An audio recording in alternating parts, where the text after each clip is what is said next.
আসসালামু আলাইকুম।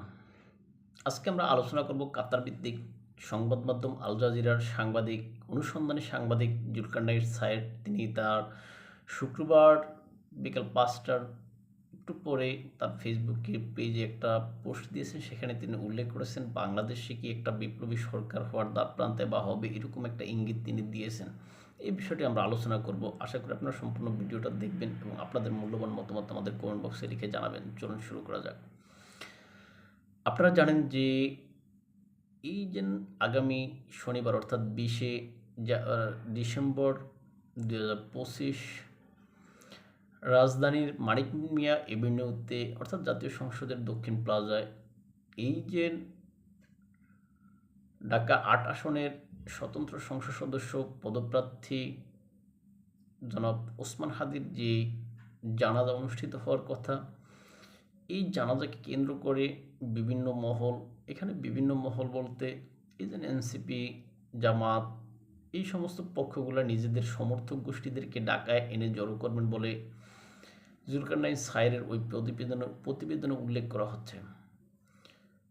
এখন তাদেরকে ঢাকা এনে জড়ো করে তারা একটা বিপ্লবী সরকার আগামী শনিবার ২০ থেকে ৩০শে ডিসেম্বরের ভিতরে একটা বিপ্লবী সরকার গঠনের চূড়ান্ত প্রস্তুতি নিতে পারেন বলে এরকম ইঙ্গিত তিনি দিয়েছেন।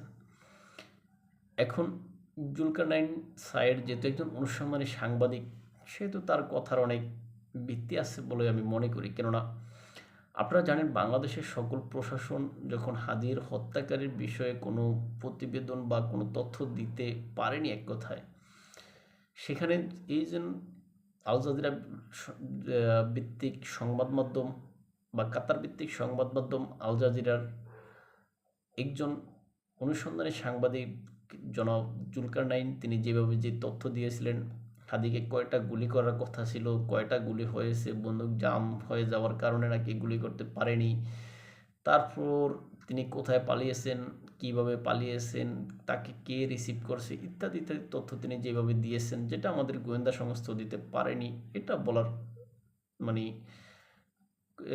যেটা কি বলেছেন, এটা তিনি আসলে যেভাবে বর্ণনা দিয়েছেন সেটা আমাদের কোনো গোয়েন্দা সংস্থা দিতে পারেনি।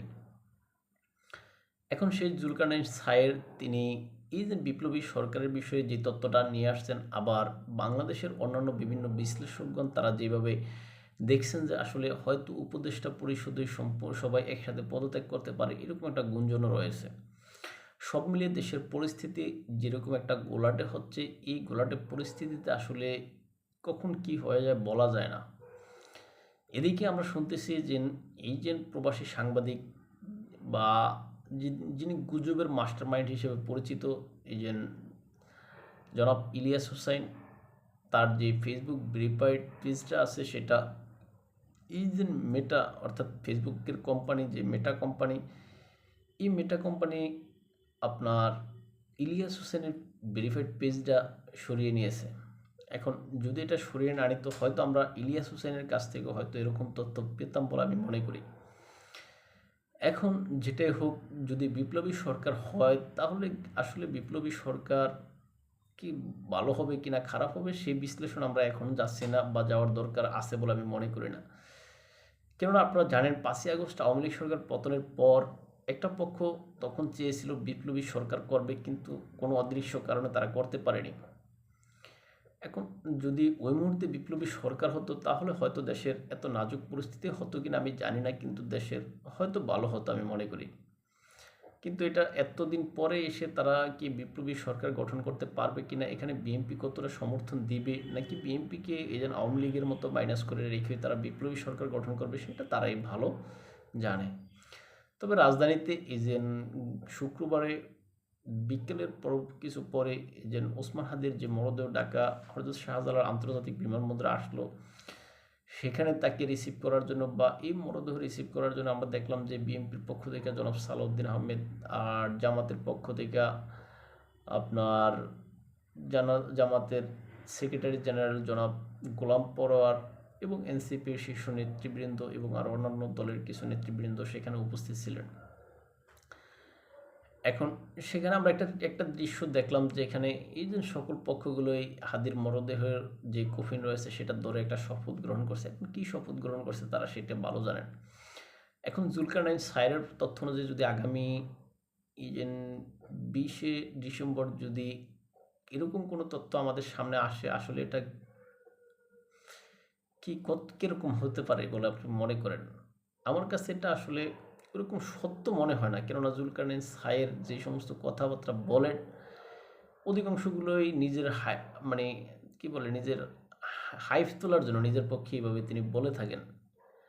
এখন এই যে জুলকারনাইন স্যার যদিও নিঃসন্দেহে একজন অনুসন্ধানী সাংবাদিক, যেহেতু তাদের কাছে অনেক তথ্য থাকে, কিন্তু ব্যক্তিগতভাবে আমি তার সাথে দ্বিমত পোষণ করতে পারি, কেননা যদি বিপ্লবী সরকার হওয়ার কথাই থাকতো তাহলে 5ই আগস্টের পরেই হতো। তখন তারা এই যে রাষ্ট্রপতি মোহাম্মদ শাহাবুদ্দিন চুপ্পুর সাহেবের কাছে তারা শপথ গ্রহণ করতো না।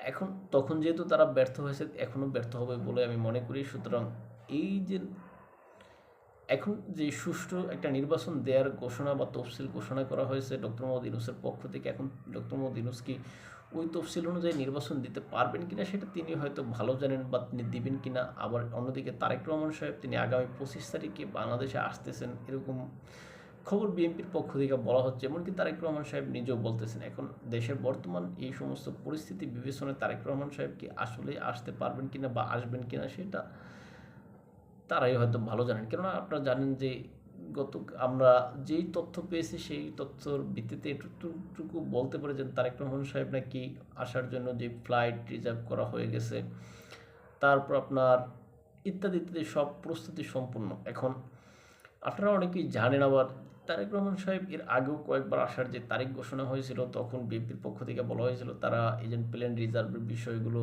মানে কমপ্লিট করেছে, ইত্যাদি ইত্যাদি কথাবার্তা। কিন্তু অবশেষে আমরা দেখলাম যে তারেক রহমান সাহেব আসেননি। এবং সর্বশেষ যখন বেগম খালেদা জিয়ার অসুস্থ অবস্থায় ছিলেন, তখন তারেক রহমান সাহেব ফেসবুকে যে পোস্ট দিয়েছিলেন, সেখানে তিনি যে সমস্ত কথা উল্লেখ করেছিলেন, সেই সমস্ত কথা আসলে বাংলাদেশের রাজনীতির যেই প্রেক্ষাপটগুলো নিয়ে ব্যাপক প্রশ্ন তোলে।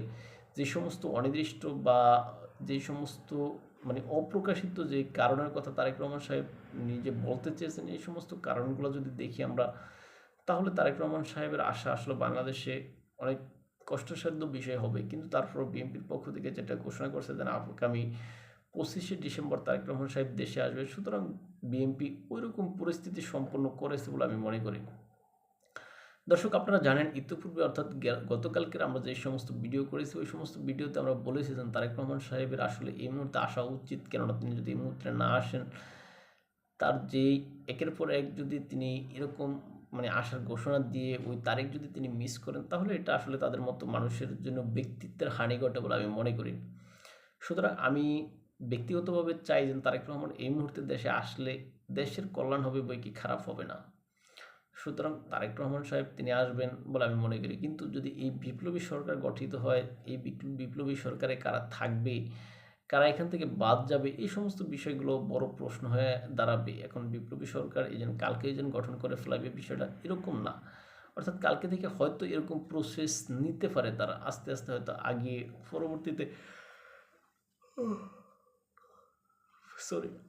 পরবর্তীতে তারা হয়তো সব গুছিয়ে তারপর বিপ্লবী সরকার গঠন করতে পারে। এখন বিপ্লবী সরকারে কারা প্রধানমন্ত্রীর পদে থাকবেন, কারা অন্যান্য পদে থাকবেন, এই যে স্বরাষ্ট্র উপদেষ্টা যিনি রয়েছেন তিনি থাকবেন কিনা, কেননা তাকে নিয়ে যে সমস্ত বিতর্ক ছড়ানো হচ্ছে।